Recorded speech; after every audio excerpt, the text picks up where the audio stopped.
hari ini saya melihat bahwa banyak juga kader-kader PMI yang sudah merapat di salah satu partai juga nih Bang. Mungkin berbeda partainya dengan Bang Hendrik.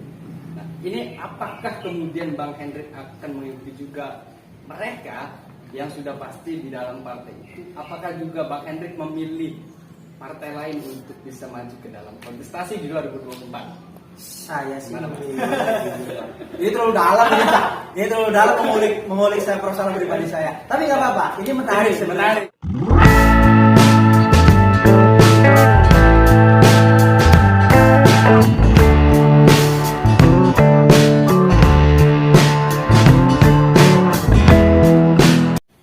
Assalamualaikum warahmatullahi wabarakatuh.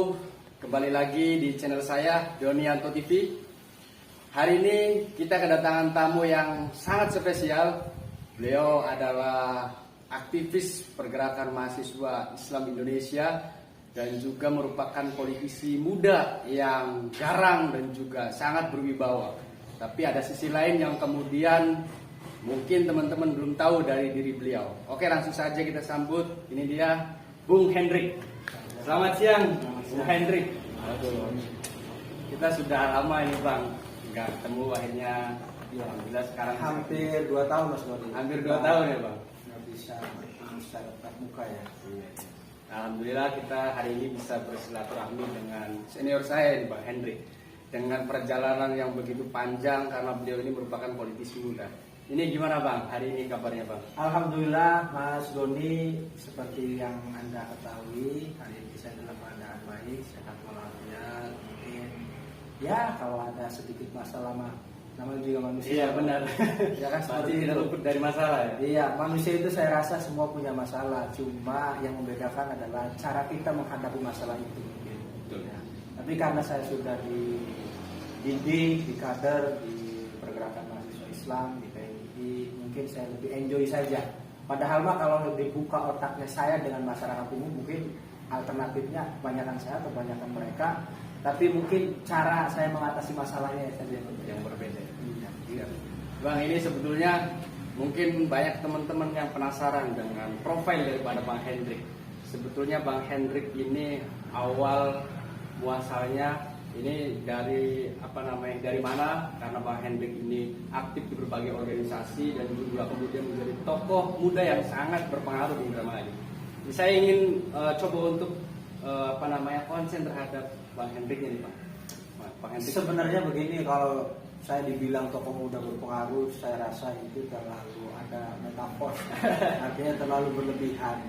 Tetapi kalau yang mengatakan adalah kader PMI, ya saya rasa terima saja. Ya, siap. Karena saya lebih banyak dan bergelutnya itu dengan anak-anak PMI. Ya, karena saya sudah hampir saya itu dibilang 13 tahun lah. Saya semenjak kuliah sampai hari ini saya tidak pernah meninggalkan PMI walaupun sudah menjadi alumni secara administratif ini Pak. Tapi bahwa rasa saya itu sampai hari ini masih jadi kader PMI yang baru di maba-maba Pak. Jadi mungkin itu kalau Anda mengatakan punya peran, punya pengaruh, ya karena Anda kader saya saja. Kan seperti itu ya. Siapa? Tapi sebenarnya Mas Doni, saya ini kalau saya mengandalkan nasab ya, saya ini berawal dari anak seorang pedagang kecil lah, saya. Seorang anak pedagang kecil, jangankan mimpi bisa sampai menempuh pendidikan di perguruan tinggi. Tamat SMA pun orang tua saya itu tidak membayangkan. Karena latar belakang pendidikan orang tua saya itu hanya lulusan sekolah dasar. Semua itu hanya lulusan sekolah dasar. Dan dilihat daripada latar belakang pekerjaannya juga ya orang kampung gimana ya, hanya sekedar jualan toko kelontong dan lain sebagainya. Saya jujur saya tidak membayangkan orang tua saya itu anaknya bakal dikuliahkan, memperoleh gelar sarjana. Itu kalau saya nanya ke orang tua itu nggak bisa membayangkan. Tidak terpikirkan sama orang tua sama. Oh tidak, karena di mata masyarakat itu untuk bisa menempuh perguruan tinggi itu mereka harus jual sawah, jual aset.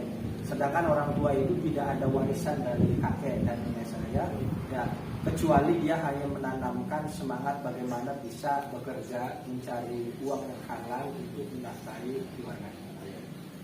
Ya menurut saya saya berasal dari kalangan, kalau dari Trak Kiai saya bukan Kiai Pak. Cuma hari ini saya pakai kopiah Pak. Ya. Bajunya juga, nah dan dulu lama ini. Oh iya Pak, walaupun ini baju ke apa namanya, baju salah satu ormas itu ya.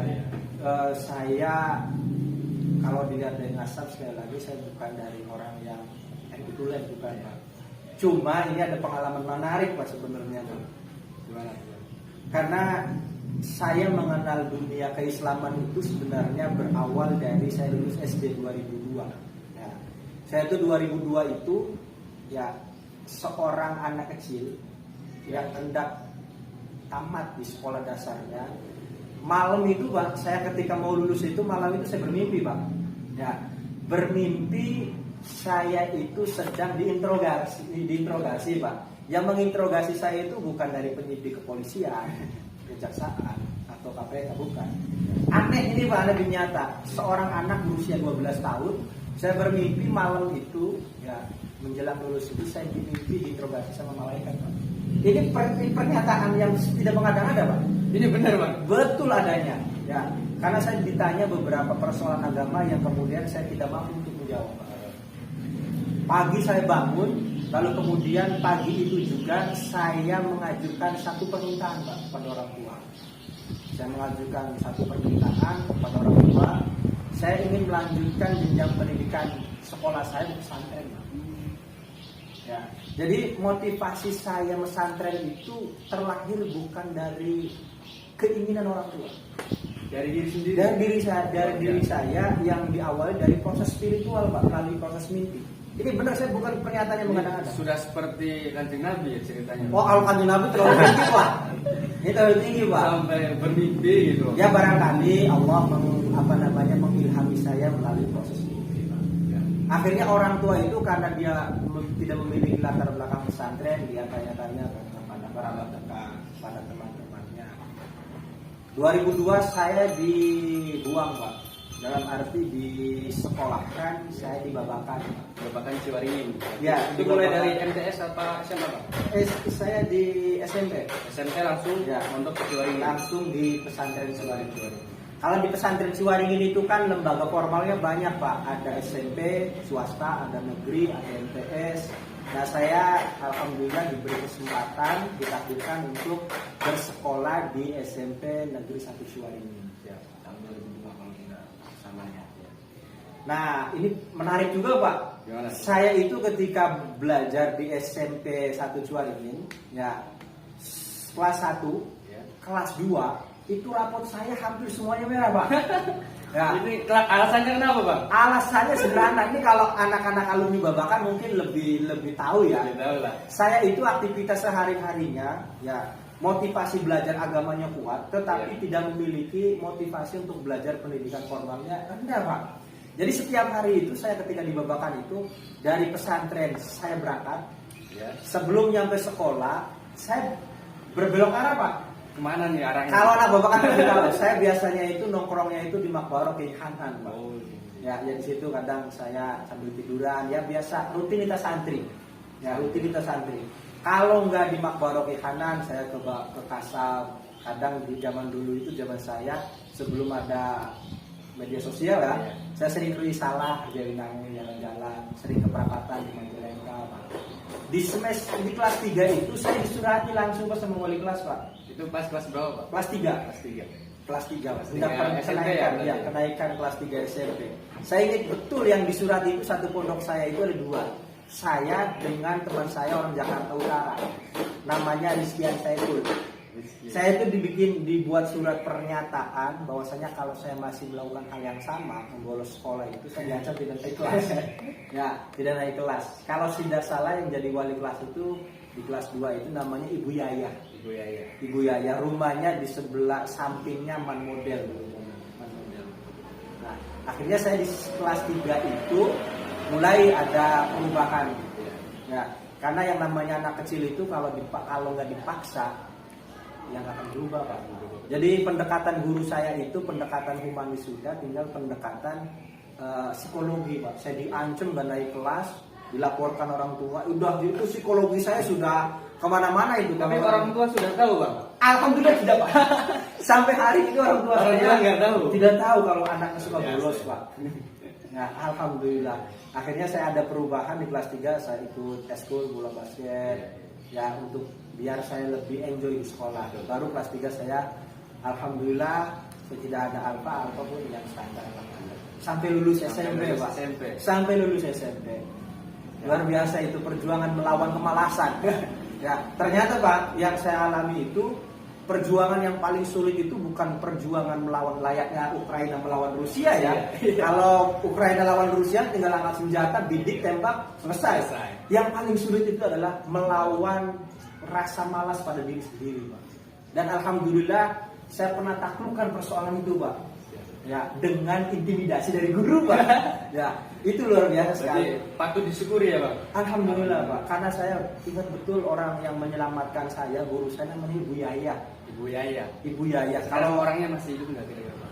Kayaknya alhamdulillah kayaknya masih ada. Saya masih aktif ngajar, Pak. Nggak tahu Ibu Yaya juga masih ingat atau tidak ya. Tapi bagi seorang murid ya, karena guru itu kan cuma ada 1, 2, 3 lah kurang lebih segitu. Saya akan kenang. Tapi Tapi akan selalu mengingat ya. akan selalu ingat. Tapi mungkin guru sebaliknya karena yang dia ajarkan banyak sekali, Pak. Itu kalau pengalaman SMP saya. Waktu Pak. SMP ya. Waktu SMP. Nah, kemudian Bang setelah SMP kan Bang Hendri katanya sampai SMA juga di Ciwaringin ya. Iya. SMA di Ciwaringin. Dengar-dengar juga, saya dengar-dengar ya, Bang. Dengar-dengar juga sempat menjadi ketua OSIS. Bener nggak, Bang? Betul. Betul. Jadi begini, Pak. Gimana progresnya yang tadinya anak malas di SMP-nya, Ya. kemudian tiba-tiba di SMA bisa menjadi ketua OSIS. Ya. Perubahannya dari apa itu seperti itu? Sebenarnya saya itu melanjutkan SMA itu pilihan alternatifnya banyak, Pak. Ya. Namanya juga anak baru lulus dari jenjang SLTP, SMA ya. Saya itu dulu Pak pernah sekolah mendaftarkan diri itu di SMA Negeri 1 Palimanan, Pak. Awalnya karena zaman saya itu sekolah di Cirebon ya, kabupatennya ya. Yang favorit itu wilayah kita itu di SMA 1 Palimanan. Cuma mungkin Allah berkehendak lain, Pak. Jadi saya ketika tes di sana itu NEM-nya itu nggak lulus, Pak. Nggak mencukupi. Sehingga saya ada alternatif kedua, saya melanjutkan pendidikan saya di SMAN 1 Ciwaringin. Walaupun satu kecamatan, Pak, dengan Babakan, itu kita perjalanan dari Babakan ke Ciwaringin itu 15 menit naik motor, Pak. Lumayan jauh ya jaraknya. Lumayan jauh. Kalau naik mobil itu ada angkot zaman dulu ya. Saya harus jalan kaki dari Babakan ke Gintung. Itu 10 menit, Pak. Dari Gintung naik mobil itu bisa 20 menit. Itu jauh. Ya deket tapi karena zaman segitu sangat jauh. Walaupun satu kecamatan. Karena perbatasan dengan Arjalinangun. Nah tapi saya juga perlu ada hal yang membuat saya bangga di SMA, Pak. Betul apa yang disampaikan oleh Mas Doni tadi. Saya ini berawal dari orang males, Pak, di SMP. Mungkin kalau teman-teman SMP saya tahu dulu, saya itu dicapnya itu orang yang suka tidur, Pak. Dulunya itu orang suka tidur. SMP. Saya 3 tahun, Pak. Dari kelas 1, kelas 2, kelas 3 itu setiap hari nggak ada hari tidur. Jadi setiap hari kerja saya tidur. Kalau nggak tidur bolos. Kalau nggak tidur bolos. Kalaupun masuk di sekolah tidur. Kalau nggak tidur ya bolos. Ya, jadi rutinitas Itu itu. rutinitas yang hampir berjalan setiap hari sebenarnya. Iya, tapi minimal ya ada satu keberkahan. Betul. Ya saya melanjutkan ke jenjang SMA. Karena di SMA saya itu walaupun satu Ciwaringin, ya sama-sama satu kecamatan, di sana itu tidak ada siswa yang memiliki latar belakang pesantren, Pak. Kalau di lingkungan Babakan itu kan semuanya hampir santri. Kalau di SMA saya itu tidak ada santri, Pak. Jadi kecuali saya. Kecuali saya. Jadi satu angkatan itu ada satu santri. Nah akhirnya karena saya itu adalah salah satu siswa yang memiliki latar belakang santri, saya itu menjadi salah satu siswa yang sedikit familiar di sana, Pak. Di sekolah itu saya jadi familiar. Ya, bukan karena saya pintar, enggak. Malahan saya itu kalau ada mahasiswa pintar itu saya tidak masuk kategori, Pak. Saya tidak masuk kategori. Karena prinsip saya yang penting saya berangkat, saya belajar, yang penting kebiasaan lama saya tinggalkan dulu. Nah, cuma ini keberkahan, Pak. Kita hidup minoritas di kalangan mayoritas Pak. Kalau di SMA itu Cirebon itu biasanya menyebut saya itu Insun. Ya benar. Ya, biasanya Isun. Ya, wilayah Ciwaringan itu Isun. Cuma dari 500 siswa itu Pak, yang menyebut saya itu Reang itu cuma saya sendiri Pak. Karena identitas orang Indramayu itu nggak ada kecuali saya Pak. Berarti dibawa sampai ke sana nih Pak? Dibawa sampai ke SMA. Iya. Berawal dari logat yang berbeda Pak, dengan orang-orang Ciwaringin, orang Cirebon itu di Indramayu. Logat yang berbeda, mungkin saya sedikit lebih familiar. Akhirnya saya masuk eskul, di SMA itu saya masuk bola voli Pak. Akhirnya karena kompetisi pemilihan ketua OSIS itu harus yang merekomendasi adalah dari eskulnya, akhirnya setiap eskul itu merekomendasikan. Berarti harus ada rekomendasi. Rekomendasi dari organisasi. Ya. Saya itu kompetitornya itu dari Paskibra, dari Pramuka, dari PNR, dari bola voli. Bola voli yang hanya organisasi hobi kayak saya. Saya di kelas 2 dicalonkan, dan karena mereka itu memilih saya itu bukan karena saya cerdas, bukan karena saya pintar, tetapi karena logat bahasa. Karena ciri khas. Jadi alhamdulillah dari 4 kontestan saya terpilih menjadi ketua OSIS dengan perolehan paling banyak Pak. Telak. Menangnya telak. Semua orang juga, guru-guru juga tidak menyangka. Karena 3 kompetitor saya itu anak IPA semua, pintar-pintar semua. Ya. Kalau di rating itu saya mungkin yang paling doon. Alhamdulillah saya jadi ketua OSIS di sana. Ya. Terus setelah jadi ketua OSIS, mau tidak mau timbul rasa gengsi. Rasa gengsi saya seorang pimpinan di salah satu sekolah, walaupun pimpinan siswa, tapi saya akhirnya ikut satu kompetisi. Kompetisi yang pernah saya ikuti sesuai dengan basic saya. Anak pesantren biasanya kalau disuruh bicara nggak usah dikasih tema, udah ratusan tema itu sudah ada di dalam otak. Dikasih waktu 20 menit, 1 jam pun bisa Pak. Iya. Akhirnya saya ikut kompetisi lomba pidato 3 kali saya gagal Pak. Nggak pernah menang. Tidak pernah menang lomba pidato Pak, karena bahasa Cirebon. Iya. Kalau saya bahasa Indramayu, walaupun ada kesamaan, ada banyak perbedaan Pak. 3 kali saya gagal dan tidak pernah juara. Di penghujung saya kelas 3, saya didelegasikan untuk mengikuti lomba praktek ibadah Pak. Lomba sholat. Dan itu prestasi terbaik saya di waktu SMA. Juara 1. Sekabupaten Cirebon Pak. Iya. Luar biasa. Ya, tapi walaupun hanya praktek lomba sholat, yang menurut sebagian orang tidak bergengsi, tapi menurut orang yang tidak pernah memiliki prestasi bagi saya, itu merupakan prestasi yang luar biasa. Saya dihadiahi setengah tahun bayar SPP gratis Pak. Pada saat itu gara-gara lomba membawa berkah dari lomba itu ya. Lomba praktek sholat itu praktek ibadahnya saya menang Pak. Nah itu kalau masa-masa di sekolah Pak. Tapi ini Bang, saya ingin sedikit, apa sih sebetulnya titik balik dari Bang Hendrik yang tadinya SMP itu malas, kemudian ketika SMA aktif khususnya di OSIS lah, bahkan direkomendasikan mungkin oleh teman-temannya untuk mencalonkan sebagai ketua OSIS. Apa yang ada dalam diri Bang Hendrik motivasinya untuk merubah mindset itu? Kalau saya dari SD ke pesantren itu kan ada pengalaman spiritual ya. Benar. Kalau dari SMP ke SMA itu tidak ada pengalaman spiritual, hanya pengalamannya ancaman Pak. Tapi saya renungi ancaman dari guru itu ternyata buat berkah Pak. Coba bayangin kalau saya tidak mentaati, kalau saya tidak takut pada ancaman guru, zaman segitu, ancaman juga ancaman yang baik ya, tanda kutip ya, positif lah ya. Saya kayaknya nggak bakal melanjutkan ke SMA Pak. Ya, jadi motivasi atau titik balik saya ketika saya diancam sama wali kelas saya Bu Yaya, itu tidak akan dinaikkan di kelas 3. Kayaknya saya nggak bakal lulus SMP Pak. Kalau tidak ada tidak sama sekali. Nah, itu kalau saya pengalaman di sekolah formal. Kalau pengalaman di pesantrennya mah layaknya santri pada umumnya. Layaknya santri pada umumnya ya saya ikut ngaji. Pintar juga saya enggak Pak di pesantren tuh. Ya normal ya, teman-teman setoran hafalan, teman-teman pengajian, saya ikut pengajian, ngikutin aja. Cuma Kalau karir pendidikan saya di pesantren, saya kalau di Babakan itu ada satu madrasah yang sekiranya jadi rujukan, Pak. Namanya Madrasah Al-Hikamus Salafiyah, MHS kalau di Babakan itu terkenalnya. Kalau teman-teman itu rata-rata kalau nggak tamatan Sanawi, aliyah.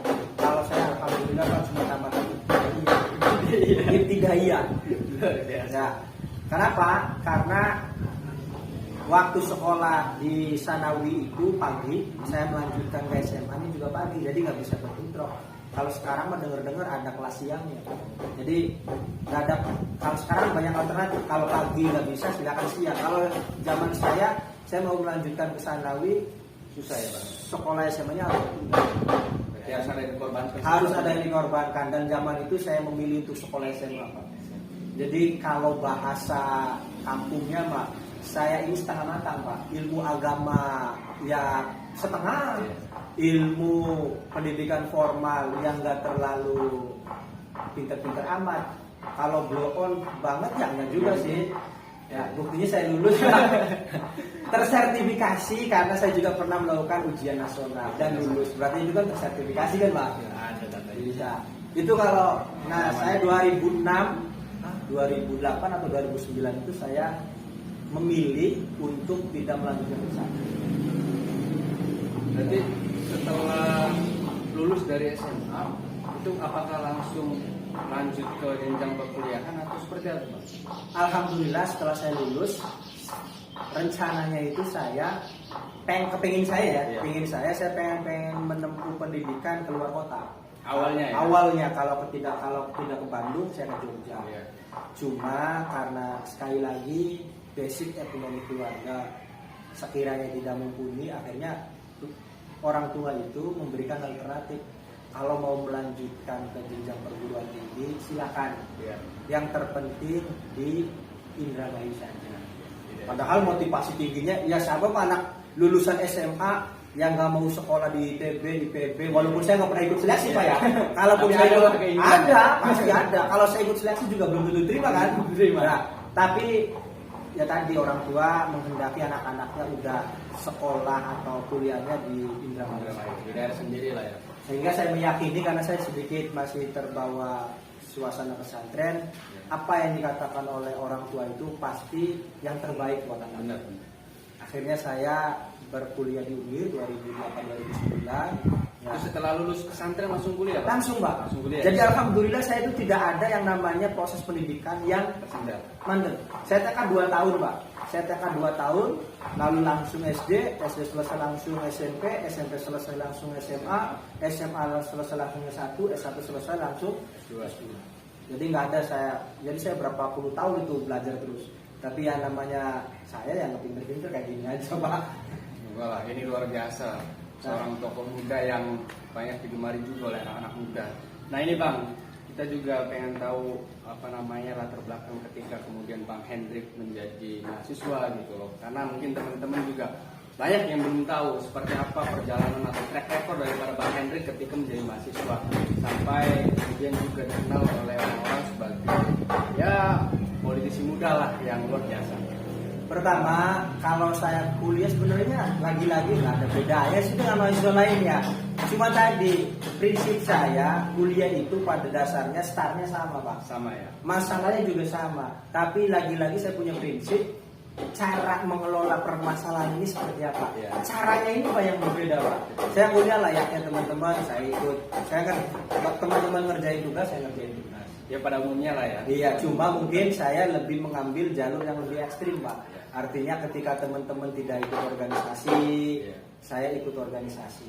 Karena pikir saya akan merasa rugi kalau kuliah itu hanya sebatas belajar, diskusi, setelah itu pulang. Ya, tidak ada pengalaman yang membekas, Pak. Saya merefleksikan kehidupan saya di zaman SMA. Nah, setelah saya ikut organisasi dan alhamdulillah saya tanpa sadar berawal dari tidak tahu apa-apa soal organisasi kampus, Pak. Ya, ada yang basis keislaman, ada yang berbasis nasionalis. Ya, saya karena senior saya banyak yang dari PNI, saya ikut maba, Pak.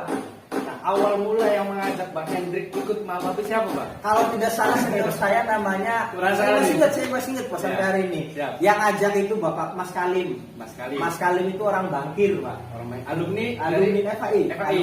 Alumni FAI. Orang sekarang jualan ayam, Pak. Sekarang jual ayam. Yang kedua Mas Lutfi, Mas Uki. alumni FAI juga. Yang sekarang sudah jadi orang Cirebon. Ada Samsul Huda dari FAI. Ada ya rata-rata sudah Rata-rata FAI lah ya. Yang ada Bang Hendrik. Nah, saya berproses ikut mapaba, enjoy juga ternyata saya di PMI. Karena kan mohon maaf ya, saya bergaul dengan anak-anak PMI itu saya latar belakang pesantren. Satu kelas itu 70% dari pesantren, Pak. Hampir mayoritas. Hampir. Jadi topik obrolan itu seputar pesantren. Pesantren. Dan saya ada gundah gulana. Kalau saya ngobrolin pesantren terus, saya melihat dunia itu pengen dari perspektif yang berbeda. Pak. Berbeda lah yang lain. Saya masuk PMI. Ternyata di PMI itu walaupun gelarnya Islam ada nama Islam, ternyata banyak juga yang bukan dari alumni pesantren. Sehingga saya sedikit aktif di situ 2009 kalau tidak salah. Saya aktif di PMI 2009, ikut proses kaderisasi dari awal, Pak. Dari awal Mapaba, Saya ikut Mapaba. Ya, Mapaba di UNWIR 2009, Pak. PKD. PKD saya ikut 2010 di Cirebon, Pak. PKL saya ikut 2011 di Garut, Pak. Ya, karena zaman saya itu proses kaderisasi di PMI itu cuma bentuknya sampai PKL. PKL ya. Zaman saya PKL itu zaman lagi Bupati Garutnya Aceh Fikri Oh iya. yang terkena kasus heboh itu. Oh. Ya. Dan alhamdulillah di PMI saya diawali karir organisasi saya dari pengurus lain. Harus dari awal lah ya. Saya sampai paling hafal. tingkatan bawah ya, Bang. Ya, dari ketuanya kalau tidak salah Sukirno Ubaidillah, Ketua Rayon. ketua rayon Ketua Rayon. yang sekarang jadi ustadz di Pondok Pesantren Muallim Celeb. Ya. Pengurus komisariat lanjut di sekretaris, ketuanya Faisal Fakri Ramdhani dari Fakultas Keguruan. Lalu digantikan saya ketua komisariat. Berarti pernah jadi ketua komisariat ya, Bang? Pernah jadi ketua komisariat di 2012. 2012 saya ketua komisariat. Ya, setelah jadi ketua komisariat saya vakum, Pak. Vakum tidak berstruktur. Oh, pada saat itu setelah Ya, komisariat. karena cabang sudah pembentukan struktur, Huh? komisariat sudah digantikan ke di bawah saya namanya Asep Maulana. Asep Maulana. Yang sekarang Seprol, panggilannya Bang Seprol. Bang Seprol, Bang Seprol. Yang sekarang jadi pengusaha angkringan. Usaha angkringan. Siap, Bang Seprol. Nah, saya lulus 2013, Pak. Ya. 2013 saya baru menerima surat kelulusan dari fakultas, belum wisuda, tapi saya sudah sekolah lagi Sudah di melanjutkan. magister. Iya, di magister. Jadi saya mahasiswa S2 yang belum wisuda. Pada saat itu. Pada saat itu saya belum wisuda. Walaupun sudah daftar tapi belum wisuda padahal. Belum wisuda. Nah, ini. Nah, terus 2014 saya sudah 2013 saya lulus. 2014 saya terpilih jadi ketua umum PMI cabang Indramayu. 2014. 2014. OPC ya. Jadi posisi saya sudah lulus kuliah. Sudah lulus kuliah. Sudah dengan berbagai macam resiko, Pak. Iya. Jadi ketua umum melanjutkan S2, S2. kebutuhan organisasi harus terpenuhi, proses kaderisasi harus dijalankan, biaya kampus harus Jalan juga. dijalani, dipenuhi, orang tua sudah tidak lagi membackup, ya mengandalkan anugerah dari Tuhan dan belas kasihan senior. Tapi pada akhirnya sampai lulus. Alhamdulillah, Pak, sampai akhirnya saya tidak terlambat lulusnya. 2016 saya lulus, Pak. 2016. Kuliah di mana, Bang? S2, Bang? Saya di IAIN Di Cirebon. Cirebon. S2. Berapa Iya. tahun nih, Bang? 2 tahun setengah. 2 tahun setengah. Normal lah ya. Normal itu nggak normal sih sebenarnya. Normalnya itu 2 2 tahun, cuma saya lulus 2 tahun, cuma pas waktu pembayaran wisuda nggak ada biaya, Pak. Jadi agak telat sedikit. Iya, seniornya telat ngasih.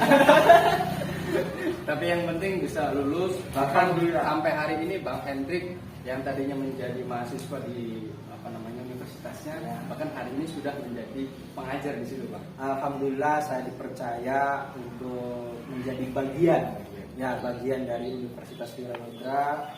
Ya, ini bagi saya merupakan satu kepercayaan yang saya harus jalankan sebaik mungkin. Karena UNWIR itu walaupun kampusnya berdomisili di daerah di kabupaten, tapi lagi-lagi Pak, kepercayaan itu tidak semua orang mendapatkan.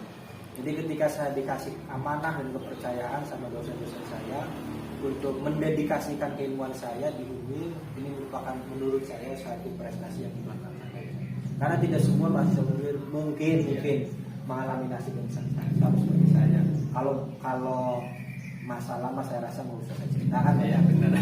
Artinya saya rasa tadi teman-teman punya masalah sendiri-sendiri. Punya masalah lah. Mungkin cara saya berbeda mengatasi masalah itu. Berarti sampai hari ini Bang masih ngajar di Universitas Perlu. Alhamdulillah ya, saya hari ini masih mendedikasikan keilmuan saya dengan segala keterbatasan, Pak. Ya, dengan segala keterbatasan saya pengen memberikan satu pengajaran yang terbaik. Ya, kalau saya sih saya niatkan untuk melakukan pengajaran yang terbaik. Tetapi kan baik atau tidaknya kan yang menilai dua orang, Pak. Satu adalah mahasiswa saya, yang kedua adalah pimpinan saya. Ya, kalau saya buruk dalam pengajaran, mungkin mahasiswa sudah banyak yang melaporkan pimpinan, Pak. Ya, dan kemudian pimpinan sudah memberikan warning kepada saya. Tapi alhamdulillah sampai hari ini saya belum pernah dikasih peringatan. Ya, entah ini kesimpulannya saya ngajarnya baik atau tidak, ataukah mahasiswa saya tidak berani untuk melaporkan saya, Pak. Ya indikasinya kan, oh ya, ada dua kemungkinan itu ya. Kemungkinan selalu ada, Pak. Ya, karena mahasiswa itu rata-rata anak PMI, Pak. Hampir mayoritas anak-anak PMI. Karena basis PMI merupakan dari FAI juga ya. Iya. Nah ini Bang, terlepas dari Bang Hendrik hari ini masih juga mengajar di UNIR. Hari ini kan Bang Hendrik juga berkecimpung juga di dalam dunia politik, khususnya politik praktis. Nah ini saya juga melihat bahwa Bang Hendrik juga sempat tergabung di salah satu partai yang mana ini adalah partai terbesar di Indramayu yang kemudian luar biasa lah. Nah untuk ke depan seperti apa Bang langkah politik dari Bang Hendrik sendiri melihat situasi dan kondisi hari ini gitu Bang? Ya, sebenarnya Mas Doni, saya itu bukan ansi orang politik ya. Karena kecenderungan saya itu sebenarnya bukan ke politik, Pak, kalau saya boleh jujur. Ya, mungkin senior saya lebih paham lah tentang saya. Saya sebenarnya kecenderungannya bukan ke arah situ. Bukan basicnya, Pak.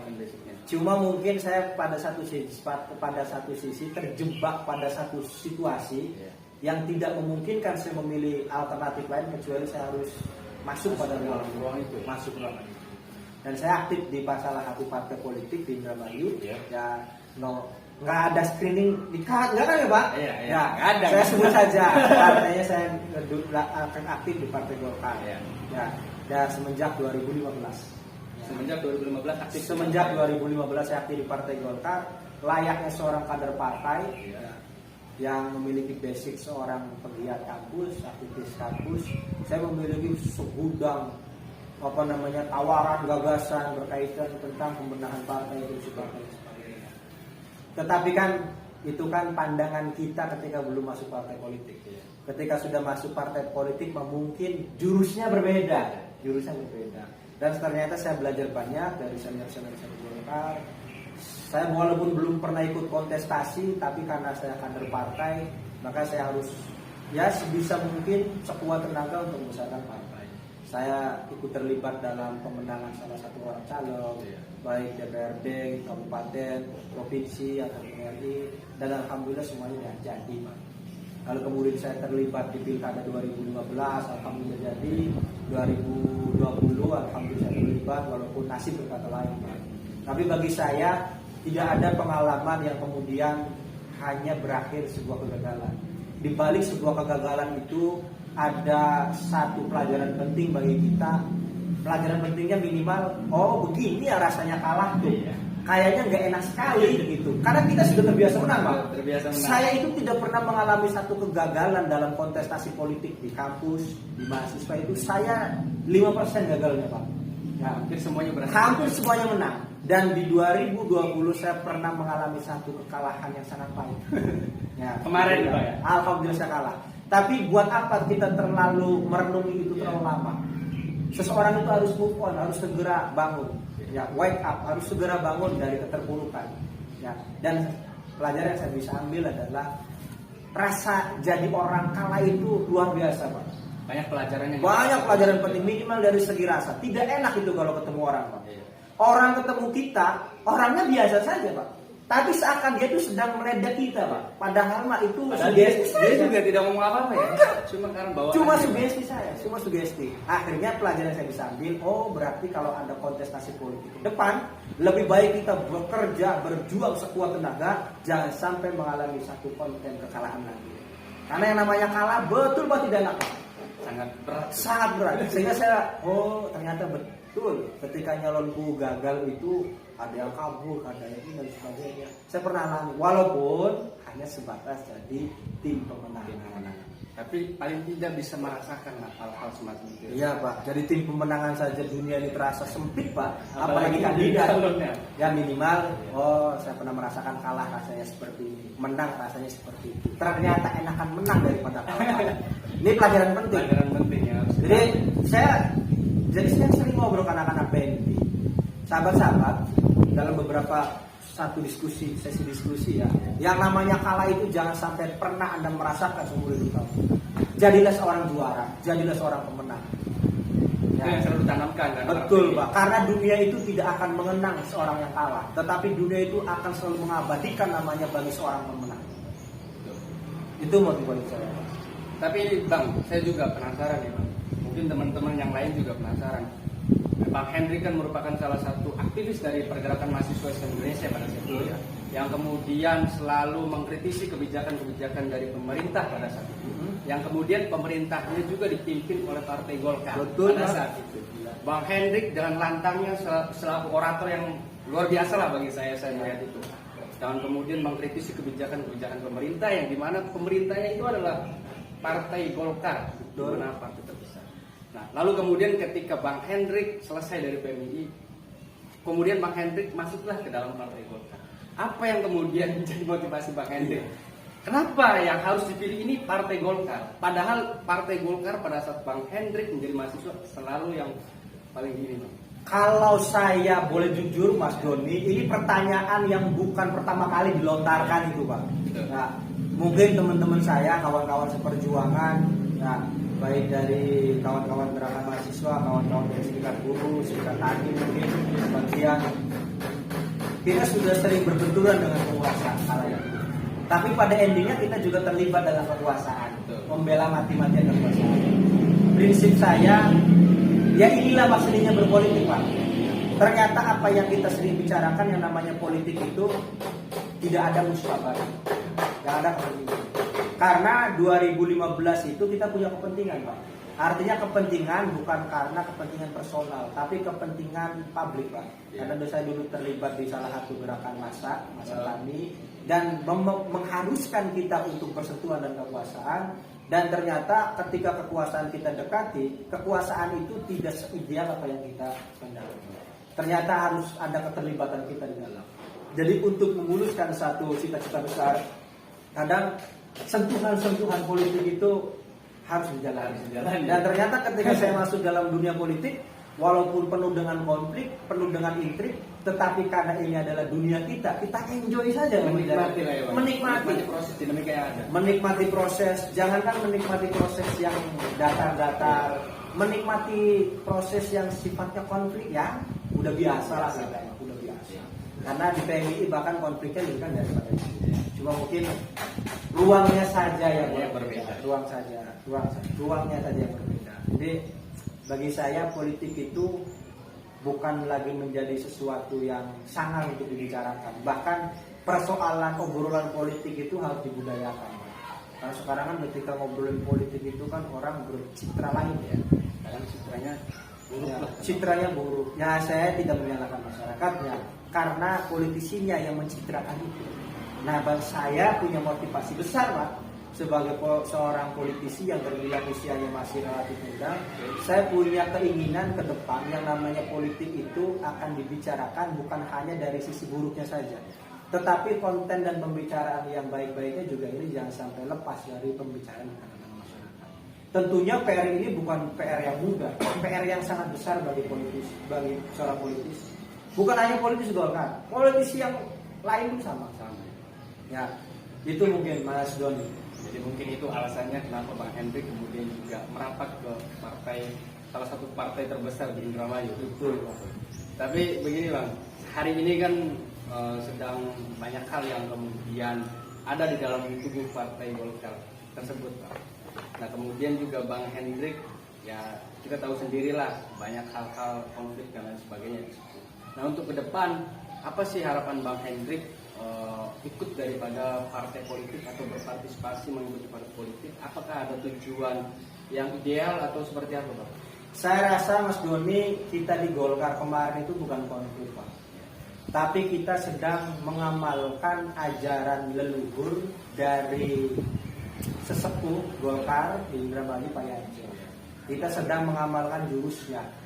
Mungkin saya sedang mengamalkan jurus Pak Yance di bidang ya asal berani. Ya, yang penting jangan takut bicara, jangan takut bersuara. Berani lah. Iya. Itu bukan konflik, Ya, bukan konflik. Ya, hanya sebatas dinamika saja. Dinamika lah ya. Dan ternyata ya endingnya kan bagus. Banyak pelajaran yang bisa kita petik. Kalau harapan saya berharap Partai Golkar ke depan ya, di Indramayu bisa kemudian memenangkan kontestasi lagi. Ya, harus ada keterwakilan di eksekutif lagi. Ya, syukur-syukur mampu merebut hati nurani daripada masyarakat Indramayu. Tentunya ini bukan perkara mudah, Pak. Bukan perkara mudah. Ini proses politik yang sangat panjang dan sulit dilakukan. Tetapi di dunia ini tidak ada yang mustahil. Semua sulit mungkin. Ya, beberapa orang mengatakan itu sulit, tetapi yakini sesulit apapun persoalan di dunia itu tidak akan ada yang kata mustahil.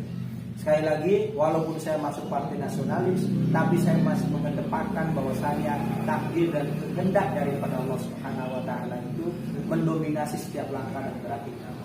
Sehingga saya selalu merenungi apa yang saya alami sampai hari ini. Saya tidak habis melepas dan berstatement pada diri saya sendiri, apa yang saya dapatkan, apa yang saya alami, hadza min fadli rabbi. Ini adalah sebuah anugerah dari Tuhan Yang Maha Kuasa. Buruk baiknya itu ya normatif. Mungkin itu Pak kalau saya berbicara Golkar. Saya nggak berani berbicara terlalu banyak Pak. Siap. Takut disalahkan atau takut ada orang yang menyalahkan Ya, terkait siap, Pak. statement saya. Nah ini Bang, terkait dengan harapan Bang Hendrik ke depan. Karena orang ketika sudah masuk di dalam partai politik tentu pasti ada tujuan, baik itu kelompok ataupun pribadi. Menurut Bang Hendrik sendiri, karena kita sudah mendekati pesta politik lah di tahun 2024. Apa kemudian di 2024 ini Bang Hendrik punya cita-cita untuk menjadi ya entah itu anggota dewan atau seperti apa Bang? Jujur Mas Doni, ambisi seorang politisi itu puncak karirnya adalah menduduki jabatan publik. Kalau di dewan minimal anggota DPRD, kabupaten atau provinsi. Kalau di eksekutif bupati, kemudian gubernur dan presiden. Saya rasa itu semua ambisi daripada orang yang hari ini bergelut dalam dunia partai politik. Saya bukan ambisi ya, cita-cita politik saya mungkin jauh. Ya, mungkin sampai hari ini kalau ada orang yang mengatakan Hendrik mau jadi apa di politik? Saya jawab dalam tegas, saya pengen jadi presiden.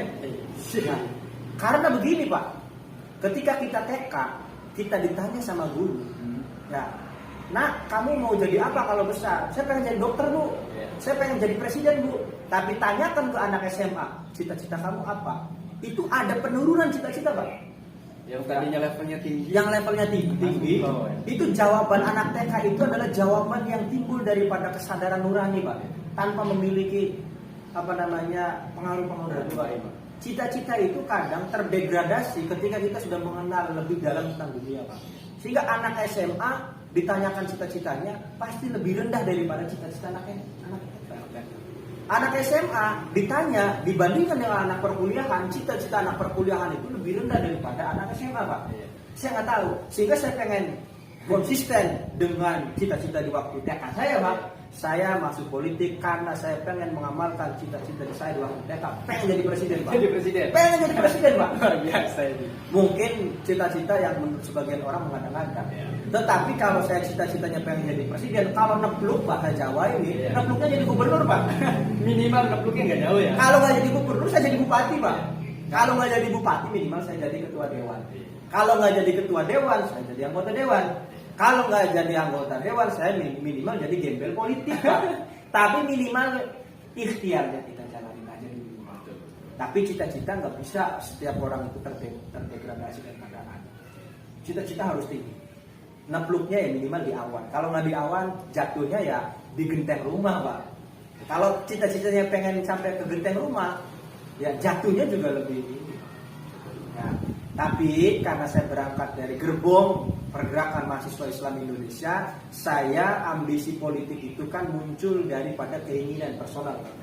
Keinginan personal itu bisa terlaksana kalau ada dukungan daripada komunitas. Saya akan bersilaturahmi kepada senior-senior saya, alumni PMI Indramayu. Jangankan saya alumni, saya kader, saya pengen minta pendapat. Ya, kamu melihat saya, kalau ke kader, kamu melihat saya tepatnya maju di mana? Apakah maju atau tidak di kontestasi pemilu di tahun depan? Kalau rata-rata anggota PMI atau alumni PMI udah, kamu nggak usah maju. Ya, jangan dulu. Saya pengen mengamalkan ilmunya Gus Dur, Pak. Kalau Gus Dur maju presiden atau tidak maju presiden, itu kalau 5 kiai sepuhnya mengatakan iya, dia maju. Saya pengen berupaya menjadi Gus Dur. Tapi saya tidak akan kiai yang saya tanya. Tetapi yang saya tanyakan adalah guru saya, kader PMI. Kalau kader PMI menghendaki untuk seniornya maju, bismillah saya maju, Pak. 2024. Walaupun dengan modal finansial yang seadanya.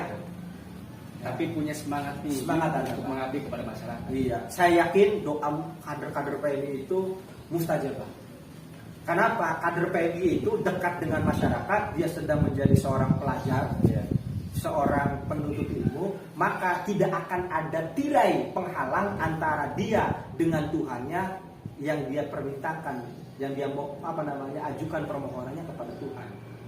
Kan dalam sebuah hadis itu kan doanya orang yang sedang mencari ilmu, ya itu akan segera mustajabah. Man salaka tariqan yaltamisu sahalallahu ilal jannah. Kan begitu Pak hadisnya, akan dimudahkan. Dan saya meyakini kader PMI itu adalah doanya yang paling diijabah. Karena dia sedang menuntut ilmu, dia dekat dengan masyarakat, jadi saya tidak akan salah menurut saya ketika saya minta pertimbangan kepada kader PMI dan senior PMI. Kalau kader PMI dan senior PMI-nya menghendaki saya maju, bismillah saya maju dengan segala kondisi dan resiko. 2024. Luar biasa. Walaupun orang Hendrik punya apa sih? Saya akan jawab. Saya punya 200-300 kader PMI. Itu adalah modal finansial saya. Luar biasa. Iya kan Pak? Dengan lantangnya akan menjawab seperti itu Pak. Iya, kalaupun ente modalnya, uangnya ada enggak? Saya jawab, modal uang pasti terbatas. Ya. Tetapi harus dukungan kader PMI menghendaki seniornya harus ada yang mengisi pos-pos di penyelenggara pemerintahan. Kalau kader dan alumni PMI menghendaki saya maju, tadi bismillahirrahmanirrahim, nawaitu saya pengen nyalon, di modalnya didukung kader PMI, bismillah Pak. Luar biasa ini. Bismillah. Ini teori langka Pak. Teori langka. Dalam sekali. Dalam teori politik itu nggak ada. Yang semua berawal dari kata bismillah Pak. Mungkin betul tidaknya ya kita buktikan saja 2024. Bahwasanya kader PMI itu satu orang kader PMI mewakili ratusan bahkan ribuan konstituen. Karena di belakang kader-kader PMI banyak sekali orang-orang di belakang mereka. Betul Pak, karena saya berproses PMI 12 tahun sampai hari ini. Dan saya meyakini kader PMI hari ini adalah masih menjadi kader dan organisasi mahasiswa terbaik di Kabupaten Indramayu. Dan saya jujur masih merasa bangga pernah menjadi bagian yang tidak terpisahkan dari pergerakan mahasiswa Islam Indonesia. Kita harus membangun PMI Connection Pak. PMI Connection. Depan, ya? Iya, jalur ini sampai ke depan. Jaringannya bukan lagi 3G, bukan hanya 4G, tapi 5G Pak. Tetapi langkah awalnya kader-kader PMI harus ada keterlibatan. Entah itu jadi penyelenggara negara, entah itu jadi penyelenggara pemilu, pengawas pemilu, ataupun kontestan pemilu. Tetapi kader PMI harus mengisi semua leading sektor yang ada di sekeliling kita harus terisi dengan kader-kader PMI. Berarti intinya kalau misalkan dari kader-kader PMI menghendaki Bang Hendrik untuk mencalonkan sebagai anggota dewan dan juga mendapatkan restu dari para kiai dan sebagainya, ya maju 2024. Maju Pak. Tapi Bang, tentu menjadi politisi itu kan harus ada rekomendasi dari salah satu partai. Haruslah ya. Harus. Karena itu adalah pegangan pertama ya bagi yang mereka yang menjadi anggota dewan. Hari ini saya melihat bahwa banyak juga kader-kader PMI yang sudah merapat di salah satu partai juga nih Bang. mungkin berbeda partainya dengan Bang Hendrik. Nah, ini apakah kemudian Bang Hendrik akan mengikuti juga mereka yang sudah pasti di dalam partai itu? Apakah juga Bang Hendrik memilih partai lain untuk bisa maju ke dalam kontestasi di 2024? Saya sih ini terlalu dalam ini terlalu dalam mengulik saya persoalan pribadi saya. Tapi nggak apa-apa, ini menarik menarik sebenarnya. karena mungkin teman-teman juga termotivasi lah. Ini menarik sebenarnya. Saya diajarkan dulu di PNII ada namanya manajemen kuak. Ya. Manajemen kuak itu kepanjangannya planning, Ya. organizing, actuating, controlling. Ya. Ya, 4 keilmuan dasar ini yang kemudian menjadi pisau analisa saya. Partai politik mana yang kemudian menerima saya? Satu aja. Ya. Artinya, ya kan tidak semua Pak partai politik itu asal mencomot calon legislatif Pak. Pasti ada proses, pasti ada proses Pak. Yang pasti partai politik mana yang sekiranya menerima gembel layani saya. Orang yang kalau ditanya duit pasti jawabnya panjang gitu Pak. Kalau saya ditanya duit itu jawabnya panjang. Padahal faktanya kecil, pendek sekali Bang saya. Ya itu yang pertama. Yang kedua, partai politik yang dirasa itu satu ideologi, satu nafas perjuangannya sama dengan saya. Betul. Ya. Yang ketiga, partai politik itu memungkinkan mampu menghantarkan saya. Saya dalam arti harapan besar kader PNI di Kabupaten Indra. Ya. Yang keempat, saya nyaman di sini. Partai politik yang sekiranya menerima saya, ya saya ucapkan alhamdulillah. Dari partai apapun ya. Dari partai apapun, saya sih berharap ya. Ya nggak usah dikatakan. Ya, siap lah. Ya, cuma kan ya mudah-mudahan saja. Saya nggak usah diaspor di sini lah. Kalau kameranya sudah dimatikan, saya Siap, oke. Ya Kita bisa bicara di di belakang. belakang. Nah itu. Tapi karena di kontestasi namanya juga partai politik itu salah satu pilar demokrasi Pak. Kalau pengen jadi pimpin penyelenggara negara yang di luar jalur demokrasi maka harus maju dari partai politik. Jadi saya sekarang ya diam bukan berarti tidak melakukan apa-apa. Diam bisa sedang melakukan pengamatan, diam sedang membaca keadaan, diam bisa berarti sedang memantau partai politik apa yang sekiranya. Berarti intinya ya kita ke depan nggak tahu lah apakah kemudian di partai A, B, C dan sebagainya. Intinya kita berproses lebih dahulu Bang Hendrik sampai hari ini. Nah terakhir nih Bang, hari ini kan kita sudah berada di dalam zona yang kemudian selalu berkaitan dengan teknologi Bang. Termasuk juga para politisi yang hari ini sudah harus bisa mengikuti perkembangan yang ada. Nah, tepatnya misalkan media sosial di Instagram, Facebook, juga YouTube. Apakah kemudian peran daripada media sosial ini sangat penting Bang untuk politisi? Karena hari ini melihat politisi banyak sekali juga yang menggunakan media sosial sebagai pencitraan mereka untuk elektabilitas mereka. Saya rasa begini, media sosial itu penting. Kalau saya sih memandangnya media sosial itu bukan pencitraan. Ya, sangat naif kalau media sosial itu hanya memberikan satu citra. Yang asalnya politisi itu politisi yang buruk dicitrakan menjadi baik. Jadi sama halnya kita beli kucing dalam karung, atau kita beli kucing tapi berupaya dihias menjadi siapa ayam. Bagi saya media sosial itu bukan media citra, tetapi media untuk mengajak komponen masyarakat terlibat dalam perjuangan yang sedang atau yang akan kita lakukan melalui partai politik. Jadi pentingkah media sosial? Saya jawab itu sangat penting, sangat hari ini. Kalau zaman satu dekade atau 2 dekade yang lalu, orang itu bisa berkomunikasi dengan orang Kalimantan, itu melalui seluler, telepon, ya kan? Ya, yang bisa mendengar suaranya tidak bisa melihat mukanya. Sekarang sudah bisa mendengar suaranya, sudah bisa melihat tampakannya. Kalau hal ini dilakukan 5 dekade yang lalu, kita itu bisa berkomunikasi dengan seseorang itu. Hari ini kita menanyakan kabar orang yang sedang kita tanyai, bulan depan baru dijawab kabar yang sedang kita tanyai melalui via surat. Artinya komunikasi itu penting. Komunikasi politik itu tidak lagi konvensional. Dunia digital itu sekarang sudah merambah sampai ke desa-desa. Pengguna media sosial kita di Indonesia itu tertinggi hampir Pak, di urutan kelima Seluruh dunia. seluruh dunia Pak. Artinya bagi seorang politisi ini pangsa pasar. Pangsa pasar bukan menawarkan citra, tetapi menawarkan satu ide dan gagasan kepada kelompok masyarakat yang seperjuangan dengan kita. Dan juga mudah diakses. Mudah diakses. Dan kalau saya memberikan tawaran, karena saya belum ada tim medianya, Mas Doni aja yang jadi tim media saya. Siap Bang, siap. Nah, Insya Allah dengan senang hati. Gitu Mas Doni. Mungkin saya terakhir di bincang santai ini, Mas Doni, saya dalam menjalani kehidupan sehari-hari ini, saya selalu punya sebuah frasa, sebuah kalimat indah yang ini kalau saya lagi posisi down, saya selalu baca itu kalimat. Nah, selain kalimat utain hasil Al-Quran ya, itu pastilah ya saya sedikit banyak saya baca entah setiap hari atau seterusnya. Ada satu kata yang sampai hari ini saya masih menginspirasi Mas Doni. Apa begini? Selain anugerah Tuhan yang maha pemurah, kerja keras dan semangat yang pantang menyerah jualah yang menjadi faktor sukses. Kata-kata yang selalu menjadi prinsip, Bang. Luar biasa. Oke, Bang Hendrik, mungkin kita sudah hampir 1 jam nih, nggak kerasa berbincang dengan Bang Hendrik terkait dengan profil Bang Hendrik, pengalaman politik dan lain sebagainya.